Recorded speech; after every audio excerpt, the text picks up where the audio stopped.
South African Parliament has spent a second day discussing President Zuma's State of the Nation address, and the debate continues to be marked by claims that South Africans have lost confidence in the state and calls for President Zuma to stand down. Joining us now from Cape Town is Bantu Holomisa, who's leader of the opposition party in the United Democratic Movement. Welcome to you, sir. It's reported that you're one of the politicians who has called for President Zuma to stand down. Why? It's true that yesterday in Parliament I suggested to the ANC to recall President Zuma, since the people of South Africa do not elect directly their president, but that ANC had deployed President Zuma. So the problem which their deployee in the name of Zuma is theirs, not necessarily that we can call directly Zuma to step down. They deployed Zuma, so they must deal with that matter. The reason for that, we feel that the center is not holding. He is now resorting to use of armed forces to address issues which are political in nature.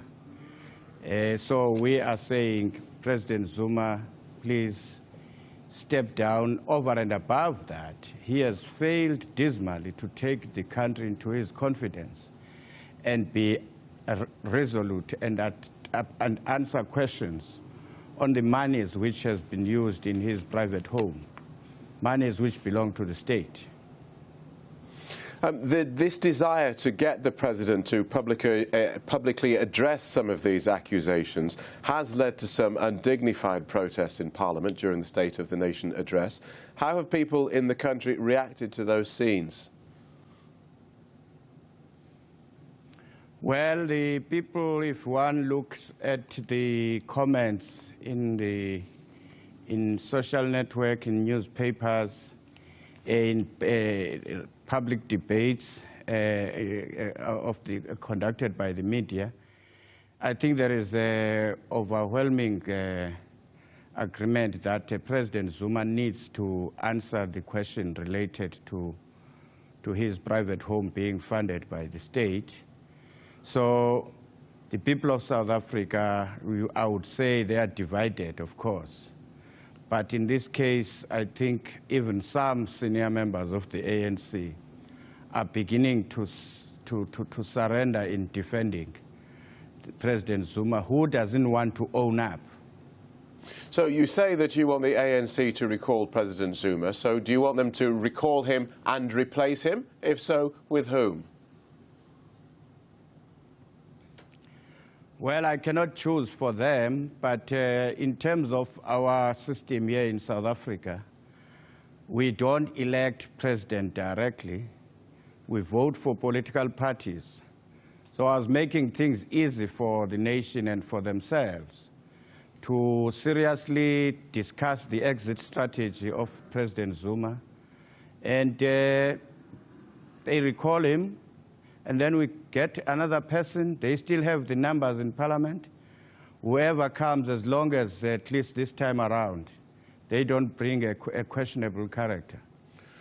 What do you think the rest of the world is making of this protracted and unruly debate about the president's conduct? Well, of course, it's costing the image of South Africa. This is not the South Africa of Mandela. This is a different South Africa where a president spends more time in courts in trying to defend himself, and is actually affecting the confidence into our judiciary, where every now and again the president is defending himself from different scandals, or that he removed people in key positions, especially those who are crime-busting fighters, who he feels that they are a threat to himself, because all these institutions currently are under siege. He also led the campaign against the public protector in this country after the public protector found him to be on the wrong side of the law. So we cannot longer tolerate a leader who is going to undermine the institutions of our democracy. Because if we do so, we will not be different from other countries of the world who climb into positions under the guise of democracy, yet they have got other nefarious objectives to achieve. Another story we've been reporting today is the continuing problems of power supply in South Africa and Eskom's admission that this will not be solved quickly. What should government be doing about this?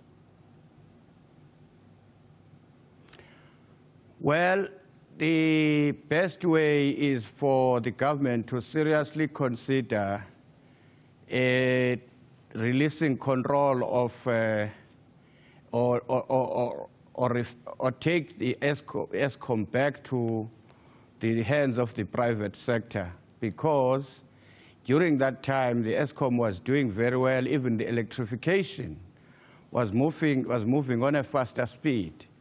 But after the government took over Eskom, they began to deploy people who have no skills, who have no management skills.